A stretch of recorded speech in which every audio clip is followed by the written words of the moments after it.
Mr. Military, give us a right.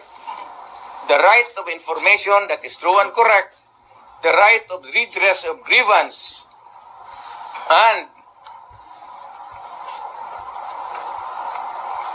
the right to protect us. To be short of challenging Browner na. To be short of challenging Browner na platform. Wala akong tina-challenge. I don't have to challenge to anybody. I'm challenged to the military itself. The whole of the military, kasi sila ang supposed to be protector of the Constitution. Now tell me, kung protector sila ng Constitution, are they willing to still protect the president who is a drug addict? The right to be heard, the right to be informed. Importante yan. Constitutional provision yan. Mr. General sa military. And the right of the people to seek redress of grievance. Kayo lang ang makabigay niyan ngayon. The right of information, you protect that right and allow us to use it. And we are seeking for redress of grievance of the abuses of government. Huwag na lang yung dalawang babae na kayo bang mga military pati police, would you still continue to support a drug addict? Alam ninyo kung tanong lang yung Presidential Security Command, puro military man yan. You did not go far. Yung mga tao ninyo sa military. Hanggang kailan kayo magsuporta ng drug addict na presidente? Sabihin mo sa amin. Kasi nagpapatulong kami to get the answers. Sana we cannot get a correct and accurate or true answer from kami ang magtanong. I don't know, basta hindi yan kudita, hindi yan basta sabi lang ng military. You are oppressing people and you are spending our money like water.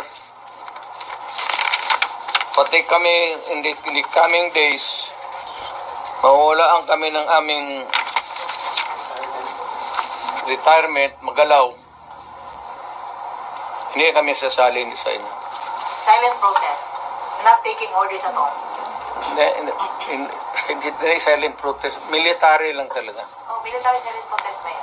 Will not take orders from the commander-in-chief. Ano? They will not take orders from the commander-in-chief. That's it. Hindi, sabihin na nga niya.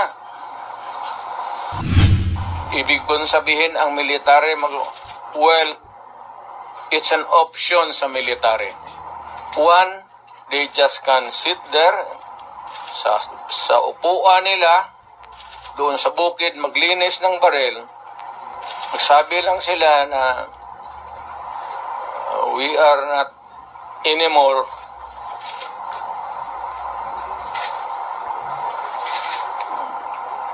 hindi na sila magkudita yung magpunta yung tangki digira na sabihin lang nila na ayaw na namin yung laro ninyo. Out kami dyan. Kasi kung walang military, yung laro nila, wala na. What do you mean out ngayon? Hindi Getting sila out sa... means... I don't know. Basta hindi... Alam ni Marcos na siya Lagdamillo durugista. Alam ni Lagdamillo na durugista. Magkasama yan sila sa hit-hitan. So, another appropriate question would be yung ito with sincerity.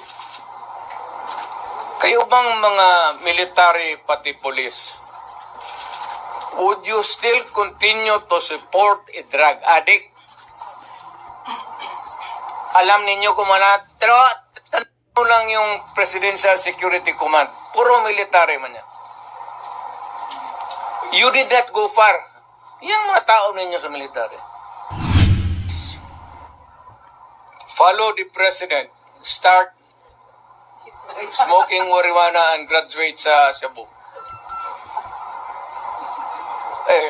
Yung Presidente, ganon. The best example is ganon. But people are looking up to you as a patriot and nationalist. Ikaw yung And then, people looking at me because that president is silent. Kita mo ulit siyang ginawa. Dapat at first stage pa ng laalitan, sandali. Hindi naman dumaan estudyante yan eh. Yan si Sulika.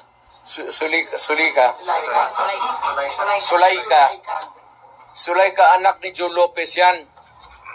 Sigma Rowan.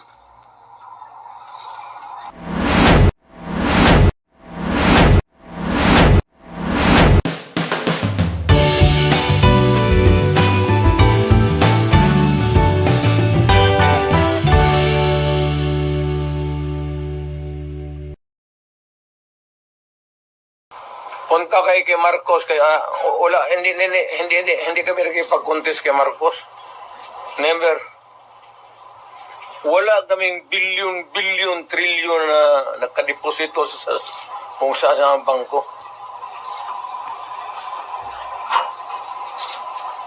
Magpunta. Sa utak lang yan na Trillanes. Mayor, tinoto nakapile na magkaso po kang Trillanes. Ano? Ang mag-file yung kaso kay Trillanes. Nakapile na po. Wala pa akong natumbang ako sa motor eh. Nag-file naman yung kaso kay Trillanes after the Quadcom meeting. Kaya nga, alam mo yung pinapakita mo ng bangko, fake talaga yan. Hindi ka makakuha ng... Kung magkuha ka ng sa bangko ng papel, bawal rin yan. Ngayon, kung balandra mo, bawal rin yan. Ipinasok mo doon sa Quadcom, use of falsified documents, another crime yan. Alam mo, hindi ko na kasi Mayor, yung sinasabing disbarment daw laban kay Vice President at impeachment against the VP. Ano po may tibon? di sinday, kay Kaligayan, ang hindi impeach nila.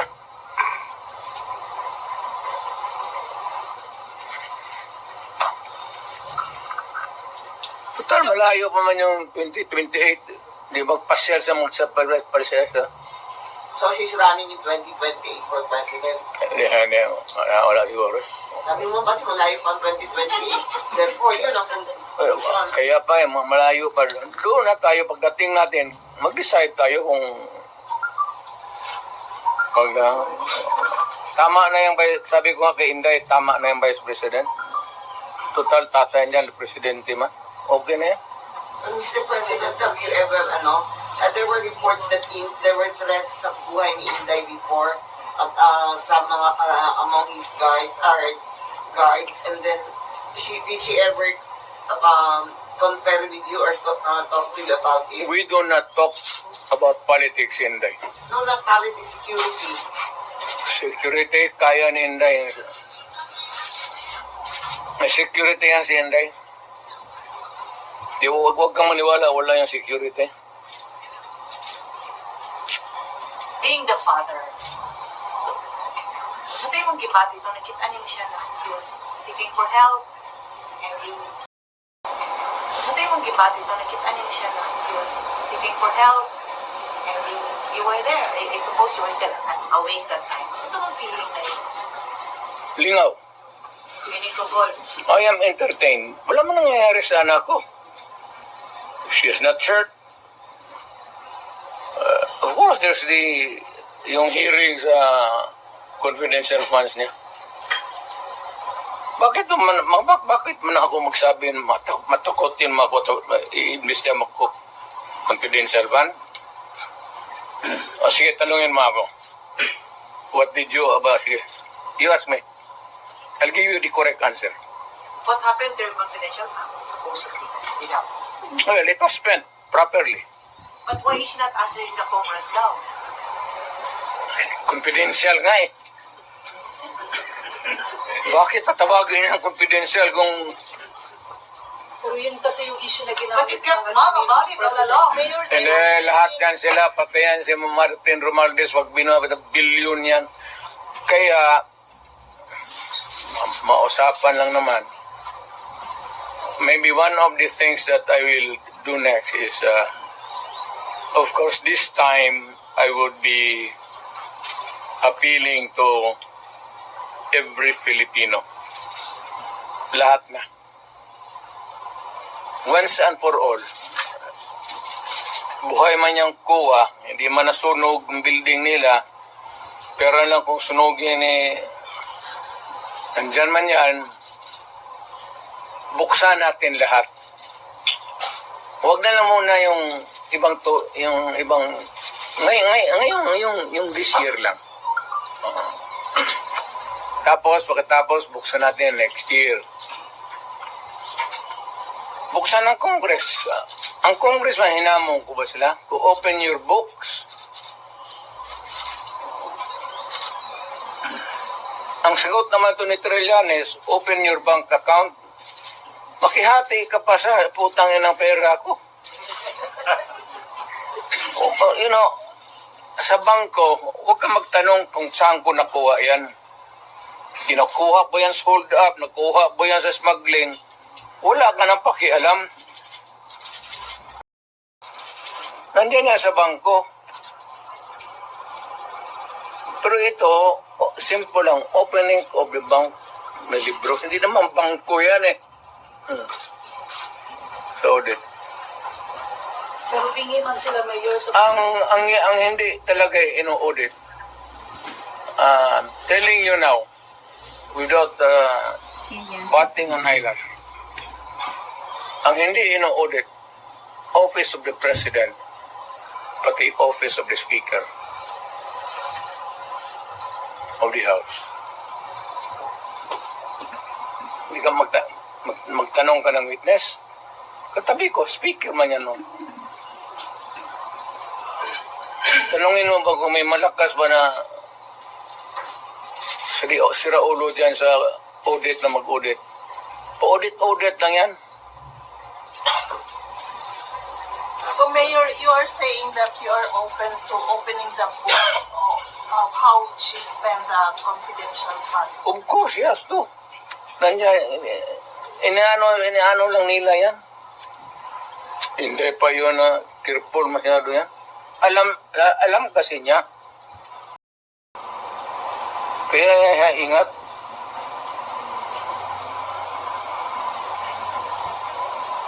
So, why can't she just explain it, Mayor? Ini-explain na nga iha. Sa document nasa documentary, ano ba? Ngayon pag na-present na lahat sa kuha, kaya sa kuha ang ibang dokumento eh. Kaya nga sabi niya, Zulayka, wag mo na munang ibigay dito. Kumpletuhin mo na yung kuha audit namin. But that was the reason that Attorney Zulayka was cited for contempt. That's the reason why. Why should it be an interference kung sinabi ko, wag mo muna akong ipa-audit dito, tapusin mo yung audit doon, yung papilis nandyan yan. What is wrong with that? What is contemptible sa...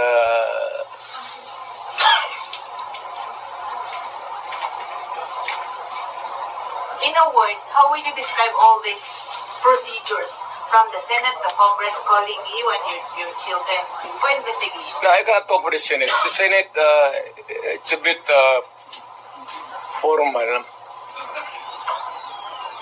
Well, at Congress, Tanungin mo si Bibot. Si Bibot man nandun. Bakit ako tanungin? Hindi man ako Congress. how do you see this now? Siya. Ikaw gani akong ipangutana. Kung sa'yo mo tanawan yung ginahimo ka rin sa Congress, it's you, Guwapo Vice President. Bibot Alvarez. Ikaw gani, imong feeling. Kaya nga kaya sagot kita eh.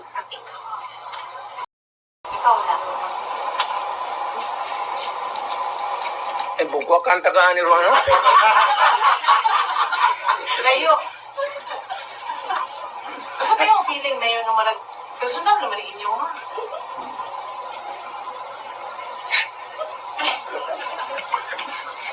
Para kayo na ba, no? You are... Yung pretended naivety ninyo, klaro masyado. Alam mo naman yung politika yan, eh. Alam ninyo, walang oposisyon, walang liberal. Kaya nga ako naman, ay magasta na ang ano nila, Marcos pati Duterte. Bakit Duterte? Wala man kami. Opposition kami in the sense that we can talk against them on many issues. Pero hindi sabihin mo na, pero ang labas ngayon, walang iba yung, nawala yung nasyonalista, liberal, ako po, PDP. But, kami nga yung ano, ayaw ko ba? So you're the opposition now. Hindi man, but we will talk about issues against government. If it is for the people, if it is for the interest of the people, and against if it is not good for the people. So are you open for those other politicians who would come in and join your group?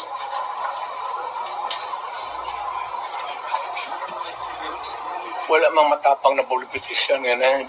Bebot lang man. Sir, na who will join you? Walang matapang? Ha? Na walang matapang na politician who will join you? Mas grabe ito. Bebot kaya nung military, paanuhin na niya? Military, wake up.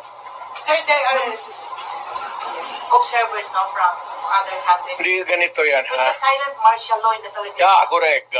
Yan. Ang tao ngayon wala nang mapuntahan. Kasi kay July ka. Biro mo, there was an order at a certain point yung the other night, dadalhin siya sa correctional institution. Kung natuloy nalagay siya, saan siya magtakbo? Hindi magagalaw itong Supreme Court kasi separation of powers. Lalo na Malacanang kasi itambalos-los bata niya. So itong tao walang matakbuhan. Yan ang sinabi ko.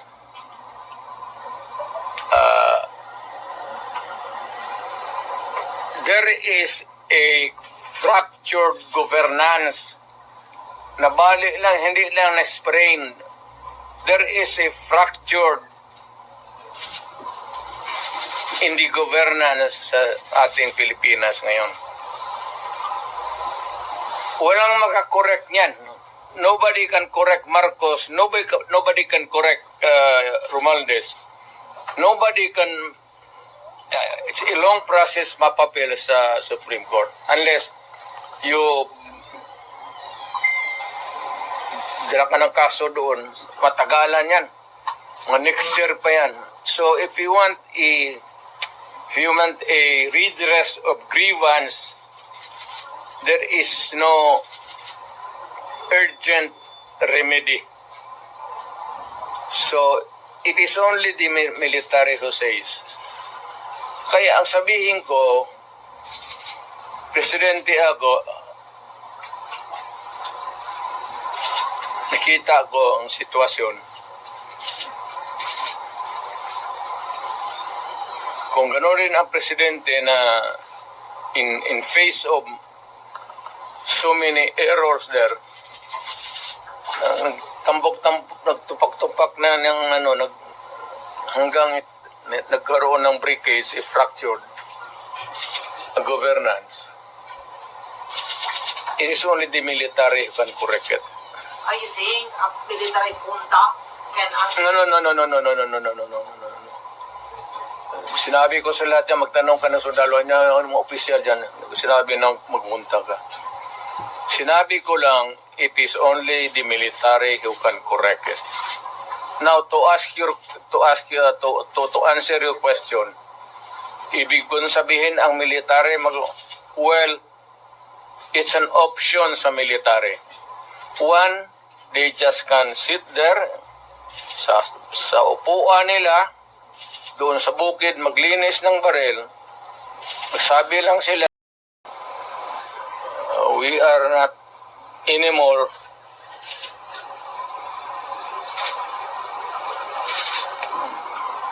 hindi na sila magkudita yung magpunta yung tangke digira na. Sabihin lang nila na ayaw na namin yung laro ninyo. Out kami dyan. Kasi kung walang military, yung laro nila, wala na. What do you mean out, Mayor? Hindi Getting sila out sa... means I don't know. Basta hindi yan kudita, hindi yan ano. Basta sabi lang military. You are oppressing people and you are spending our money like water. Pati kami in the coming days, mawawalaan kami ng aming retirement, magalaw. Hindi kami sasali sa inyo. silent protest, not taking orders at all. Hindi silent protest. Military lang talaga. Oh, military silent protest, Mayor. Will not take orders from the commander-in-chief. Ano? They will not take orders from the commander-in-chief. That's it. Hindi, sabihin na nga niya, Sir, wag mo kaming isali. Pati kami, ang mga asawa ko nagtrabaho sa gobyerno, nakataya. Tingnan mo naman yung pera. Kinuha ninyo sa GSIS, PhilHealth, 89. Ganun sa survey. Pinagbili nila, saan itong pera? 25 tons of gold reserves natin sold amounting to 129 billion.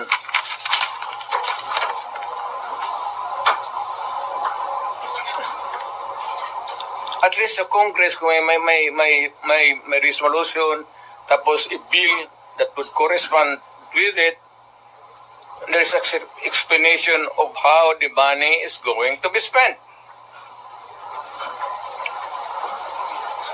Pero ito, paano ito ngayon?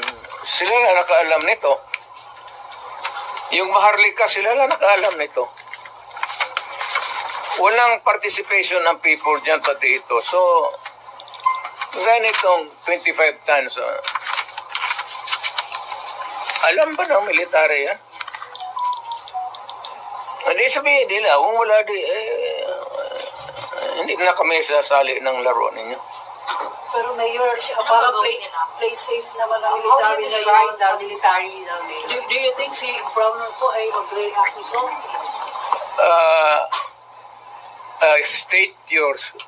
Can you restate your statement?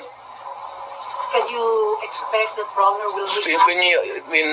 When ito, pag nilabas din ito, your question must also correspondingly appear. Importante yan. So, go ahead. Oh, kasi may statement siya, dapat nagpatisan, dapat parang stay put lang yung military. Wala naman siyang sinabi, no? In fact, si Inday nga nagsabi na tulog-tulugan yung Chief of Staff.